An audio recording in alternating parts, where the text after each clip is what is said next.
מחוץ לבועה שמחים שאתם איתנו, ושלום לדניאל ציוני, מה שלומך? שלום וברכה, שלומי מצוין. טוב, אני מתרגשת קודם כל תמיד שאתה באולפן, ותספר לנו גם מה אנחנו הולכים לעשות ואיפה לבלות, אבל לפני כן אני רוצה שתכיר את סיוון לנדמן, מה שלומך? בסדר גמור, תודה. את מגיעה אלינו מעמותת שיעור אחר, את יכולה לספר לנו על העמותה? בשמחה. עמותת שיעור אחר בעצם פועלת כבר 14 שנים בתוך מערכת החינוך. הרעיון הוא לאפשר לתלמידים להכיר דמויות לחיקוי, להכיר אנשים מהמגזר העסקי שיכולים להוות עבורם איזשהו מודל להשראה, דמות לחיקוי, אנשים שיעוררו אצלם וירחיבו אצלם את מגוון החלומות, שיגרמו להם לרצות להגיע ליותר, לרצות לממש את הפוטנציאל שלהם.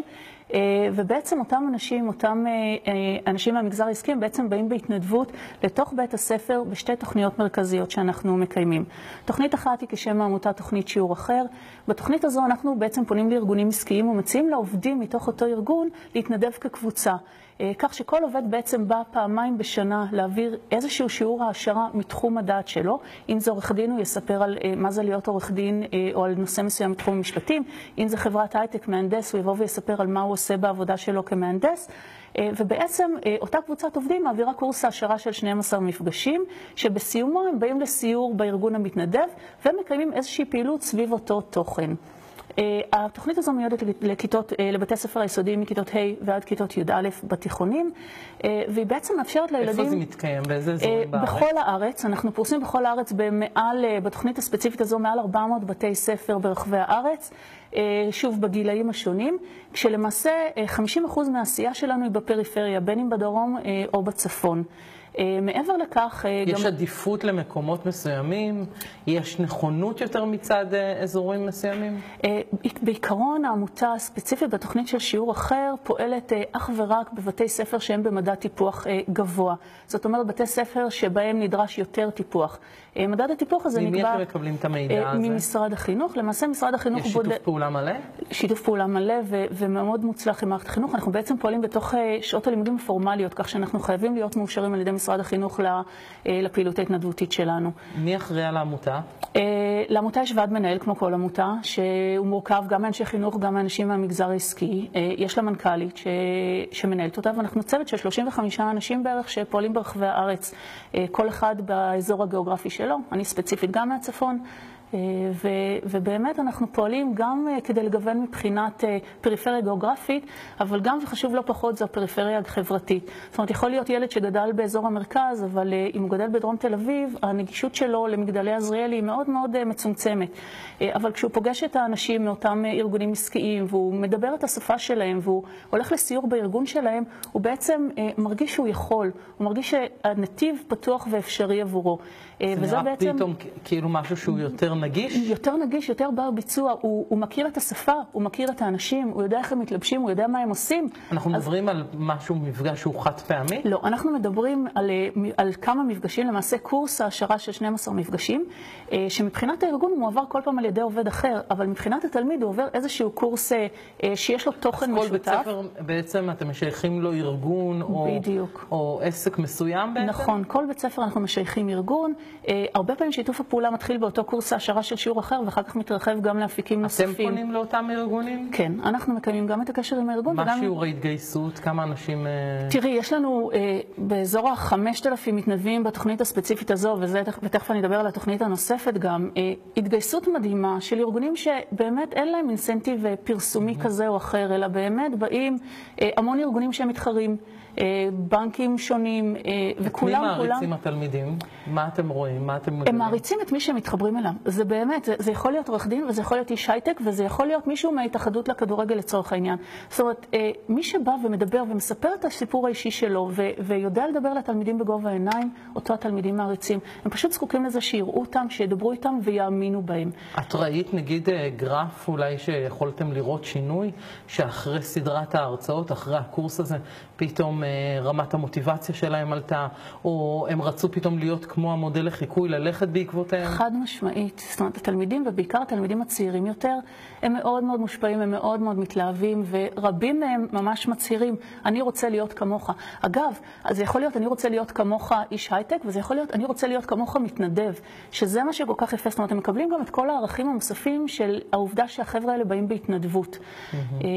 אז זה מאוד מאוד משמעותי. חשוב לי גם לספר על התוכנית השנייה, שיעור ביחד, ששם בעצם אנחנו פונים למתנדבים גם כאן מארגוני הייטק, אנשי מקצוע, אבל פה ספציפית אנחנו שמים דגש על נושא של מתמטיקה, מדעים וגם אנגלית השנה, ובעצם אותם אנשים באים לשעתיים בשבוע לאורך שנת לימודים מלאה, שעות התנדבות רבות וטובות, שהם בעצם באים ועובדים עם המורה בתוך הכיתה. אנחנו קוראים להם תומכי הוראה, ובעצם בשיתוף הפעולה עם המורה הם מאפשרים לתלמידים לקבל שוב גם מודל לחיקוי בצד אחד, אבל גם עזרה אופרטיבית ממישהו שיושב עם המורה בכיתה, שיחד איתו מסתובב ומתרגל את השיעורים או את כל מה שנדרש, שמביא את עולם התעשייה לתוך השיעור המתמטיקה לצורך העניין, ומביא רלוונטיות ותחום עניין נוסף למעשה. טוב, שיהיה לכם בהצלחה. תודה רבה. ותכירי את דניאל שלנו. נעים מאוד. ודניאל מספר לנו כל פעם איפה אנחנו יכולים לטייל, לצפות, ליהנות, לראות מופעים. בדיוק, שיש חיים מחוץ לבועה תל אביבית, שכולם חושבים ששם זה מעוז התרבות. אנחנו כאן כדי להראות שגם בחיפה, בכרמיאל, באשדוד, באשקלון, בבאר שבע, יש דברים שהם תרבותיים לא פחות. אז הפעם אנחנו נפתח עם המלצה שתיתן למבוגרים שבינינו באמת קצת פרספקטיבה על החיים. ההצגה, מה עושים עם ג'ני, יצא לך לשמוע עליה? לא, האמת שלא. אז אני כאן כדי לספר. ההצגה מספרת את סיפורה של ג'ני, שבגיל 75 התאלמנה מבעלה.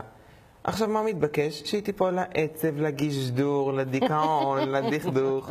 היא לא עושה את זה, היא מחליטה... אתה צריך ליחצן כל דבר. כל דבר כשאתה מפרט עליו נשמע טוב. אני שמח. אז במקום ככה באמת ליפול למשחקי הברידג' ולתורים בקופת חולים, היא פוצחת במופתיע בחיים סוערים, וגם יש לה שם איזה רומן מאוד מאוד מאוד לוהט. באיזה גיל היא מתחילה רומן? 75. את פטירת בעלה.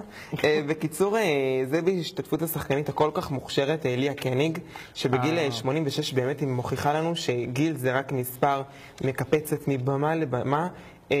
מדהימה ליה קניג. ועושה לנו באמת חיים יפים. זה קורה בתיאטרון מוצקין ביום שני, ה-14 בנובמבר, בשעה 8:30. ראיתי את ההצגה הזאת, אני ממליץ בחום. באמת? כן. מעולה. אז אמרנו באיזה תאריך ב-8:30 בערב? ב-14 בנובמבר, זה יוצא ביום שני. גם ככה יום שני זה יום שהוא לא לפה ולא לפה. לכו, תספגו קצת תרבות, ותקבלו גם ככה פרספקטיבה שונה. מעולה. אזור הקריות, אזור חיפה. אזור הקריות, אזור חיפה, עכו, נהריה. נכון. יכולים להגיע. אני יודע גם על אנשים מזיכרון יעקב ובנימינה שמגיעים לתיאטרון מוצקין. מאמן? כן, אז זה בכלל מדהים. מהצגה אחת למופע מוזיקה. דקה, אבל לפני אני שוב פעם יכניס אותנו לאווירה. את זוכרת את הסדרה סרוגים, שגוללה את הסיפור של הדתיים הלאומיים? שם דרך אגב נחשפנו לעמוס תמם, לאוהד קנולר, זה התפקידי המשחק הראשונים שלהם. אז את זוכרת את שיר הנושא? וואו, זה היה משהו מוכר. הפנה של ארז לב-ארי. בדיוק. אז אני גיליתי רק לאחרונה. מה, יש לו עכשיו שירים? יש לו שיר מדהים, נו, שכחתי על שם, נו. עד שתזכרי, אני אספר שהמקסים הזה מגיע לשיר ולכבוש את החבר'ה הדרומים. זה קורה בבר החלוץ 33, שנמצא ברחוב החלוץ 33 בבאר שבע, גם ביום שני, 14 בנובמבר, בשעה 8, שעה שהיא נוחה לכולם. נו, איך קוראים לשיר? משהו וציונה. זה שיר אהבה מדהים. את רוצה שאני אמשיך ובינתיים תעשי גוגל? וואו, שיר מדהים. ממש בא לי לעשות גוגל. בקיצור, באמת סופר מוכשר. אני בהלם על עצמי שרק לאחרונה גיליתי שהוא זה ששר את שיר הנושא של סדרה שכל כך אהבתי. ממליץ בחום, אמרנו. זמר מאוד מוכשר. נכון, ארז לב-ארי, 14 בנובמבר, יום שני, חלוץ 33. ציונה ונחום, זה השיר. אבל טוב שיש אוזניה בעולם, לחשו לי.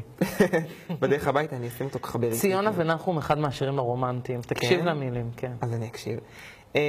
אחרי שנהנינו מההופעה המדהימה שלו, נספר על תיאטרון בית לסין, שמסתובב לו ברחבי הארץ ונוחת בצפון עם הצגה חדשה, שכמובן אני הראשון לספר לכם עליה. האורחת מגוללת את סיפורו של אלמן, שיתאהב... יש לך קטע היום עם אלמנים ומוות. עם מוות ועניינים. כן, לא, אבל אנחנו לוקחים את הדברים הטובים שבהם. לא, למרות שאתה מציג גילאים שזה הגיוני. זה החיים. נכון. אז האורחת מגוללת את סיפורו של אלמן, שפוצח גם הוא ברומן סוער, מוצא לעצמו שידוך. אממה, זה לא בא בטוב לרעייתו המנוחה, שחוזרת לחיים שלו וכמובן מפריעה לו בדמות רוח רפאים. לא מספיק שהבת שלו... זה קומי? זה קומי. מעולה. הבת שלו מתאהבת בבן של החברה שלו שהוא התחיל לצאת איתה. מישהו אמר טלנובלה, ויבה זה כאן. ממש. בקיצור, לגמרי, זה קורה ביום שני, 14 בנובמבר בשעה 8:30, תיאטרון הצפון. אם שאלתם ככה מי בגזרת הקאסט, אז כאילו יש ב-14 לבחור. נכון. בין שתי הצגות שקשורות ללוויות. לצפונים, בדיוק. שאלת את עצמך בטח מי בגזרת הקאסט, נכון? כן. אז רון שחר ההורס, גילת אנקורי המהממת, ולסיום סיומת... נכון, הם מעלים תמונות משותפות, נכון. לסיום סיומת החברה שאני מת עליה, שלדעתי אחת השחקניות המוכשרות. דרך אגב, אם מנתניה, אם אני לא טועה, מגי הזרזר. מגי, מושלמת, מגי זה פינה בפני עצמה, אנחנו יום אחד נעשה פינה רק על מגי הזרזר. נכון. אז אמרנו, תיאטרון הצפון, 8:30. תמיד אני שואלת את עצמי, נגיד שמות כמו מגי הזרזר, כל הצופים מכירים אותה, אבל הם יודעים את השמות, כי הם לא תמיד יודעים שמות של שחקנים. בפרצופים הם יודעים מי הם. מי לא מכיר את מגי הזרזר? נמצאת על המסכים. נכון, מכפולים, ניו יורק. נכון, נמצאת על כל במה אפשרית. עושה כל קמפיין אפשרי. נכון. היא גאווה לדעתי. כן, ולדקה האחרונה שלנו להיום. אז בשקט בשקט התזמורת האנדלוסית אשדוד פותחת עונה חדשה. אל תשתעממי, כי הם עושים שם איזה שיתוף פעולה ככה מרענן עם לירון לב ורבקה זוהר. מגניב. נכון, ששניהם סופר מוכשרים. מוסיפים רעננות, כלילות לכל הדבר התרבותי הזה נגיד. זה קורה ביום שלישי, 15 בנובמבר, 8:30, משכן לאומנויות הבמה באשדוד. נסיים עם איזה... אתה יודע שאני ברבקה זוהר בחרתי בפסטיגל כשהייתי ילדה בת 6? רבקה זוהר יודעת את זה? אני שמתי פתק, רבקה זוהר בתור ילדה. אז אני חושב שהיא צריכה לדעת את זה. אני גם לידיעת הצופה רבקה זוהר, הנה בבקשה. אז נסיים עם אטרקציה שהיא באמת לכל המשפחה. אפשר לעשות אותה מקטן עד גדול, גם בקיץ, גם בסתיו, גם בחורף וגם באביב. תחזיקו חזק, כי אני שולח אתכם אל טיול של אר זדרים, סוג של טרקטורון כזה. של מה? אר זדר. אר זדר זה רכב שטח. אפשר לעשות אותו אתה המצאת המילה כרגע, נכון? לא, אר זדר. לא שמעתי מעולם. רכב שטח אפשר לעשות אותו גם ב4 אנשים, גם ב2, ככה זה גם בילוי רומנטי זוגי ומגבש. אולי הייתי בכזה, ואני לא יודעת, זה כמו טרקטורון רק של 4? כן. אז הייתי. אז תחזרי בעצמך, כי אני לא המצאתי. זה קורה במושב כלנית בגליל. עשיתי כמה פעמים, סופר נהניתי, עזבי את זה שאחרי זה הוושט שלי הייתה מלאה באבק. וואו, כמה אבק. אימא'לה, והמשקפיים לא ראיתי כלום, הייתי צריך השמפו לא חדר. וישרים לתחתיות הרק שאני מרכיב. דניאל, זהו, נגמר. חורף, מושלג, בקיץ, מדהים שם. רואים את כל האזור של הגליל, מדהים. סגור, אר זדר, למדתי היום. טוב, דניאל, תודה רבה לך ותודה לך, סיוון.